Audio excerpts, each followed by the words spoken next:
안녕하세요. BTX입니다. 오늘은 요한복음 7장을 살펴보겠습니다.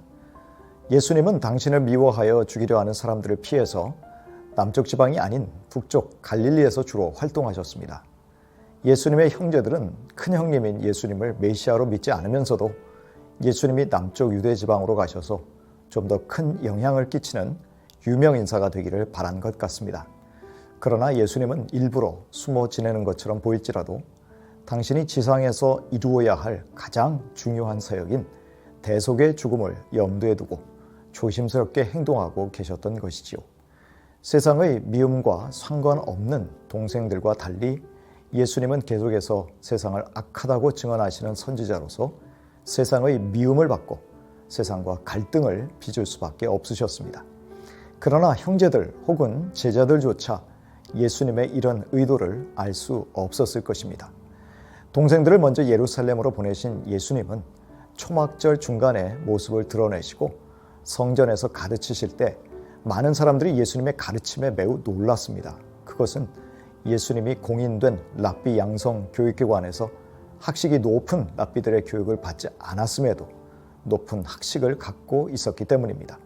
하지만 예수님은 당신의 가르침은 당신을 보내신 분의 것이라고 말하며 메신저인 당신이 아닌 선포하는 메시지에 집중하게 하십니다. 오히려 당신은 보내신 하나님의 영광을 구하는 선지자임을 밝히고 계십니다. 그렇기에 누구든지 하나님의 뜻을 따르려고 하는 사람은 당신의 가르침이 자기 마음대로 말하는 것인지 아니면 하나님에게 그 기원을 두고 있는지 알 수 있다고 하십니다. 하나님을 진실하게 따르는 사람은 진리와 거짓을 분별할 수 있다고 말씀하신 것이죠. 뒤이어 예수님은 유대인들 중에 모세의 율법을 지키는 사람이 한 사람도 없다는 폭탄 발언을 하십니다. 왜냐하면 이들 마음속에 예수님을 죽이려는 살의를 품고 있었기 때문입니다. 게다가 이들은 할례를 행하라는 모세의 율법을 범하지 않으려고 안식일을 범하고 있었습니다. 그런데 어떻게 당신이 안식일에 38년 된 병자의 전신을 건전하게 한 일을 두고 왜 안식일 율법을 어겼다고 노여워하는 것이 말이 안 된다는 것이지요. 그래서 공정하게 판단하라고 일침을 가하십니다. 안식일을 우상화하는 이들의 태도를 지적하신 것입니다. 일반 백성들은 바리새인들이 예수님을 죽이려고 하면서도 왜 여전히 예수님과 공개적으로 논쟁을 벌이고 있는지 이해할 수 없었습니다. 그래서 혹시 종교 지도자들이 예수님을 그리스도로 인정하는 것은 아닐지 의심하였습니다. 이들은 예수님이 그리스도가 아닐 분명한 이유로 예수님의 부모, 출생지, 고향, 형제 등등이라고 말합니다. 어디서 오셨는지 모르는 신비스러운 존재가 아니라 누구나 다 아는 평범한 존재이니 어찌 예수님이 그리스도일 수 있느냐는 논리였습니다.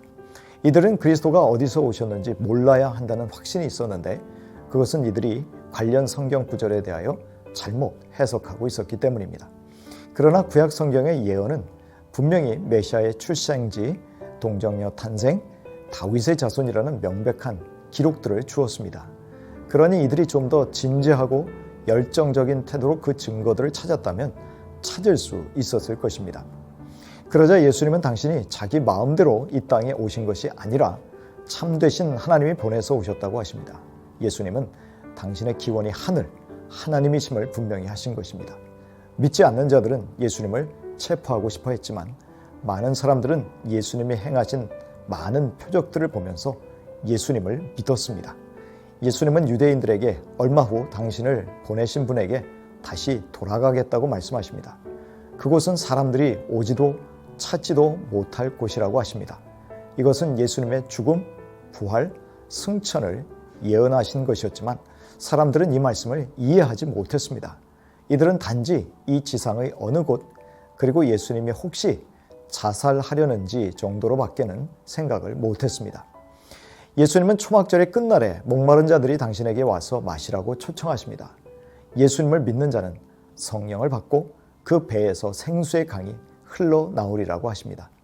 이 말씀을 들은 자들은 예수님을 그 선지자 그리스도로 인정하는 자들과 그렇지 않은 자들로 그 반응이 나뉘었습니다. 예수님의 출신지가 갈릴리라는 것 때문에 믿지 못하는 자들이 있었습니다.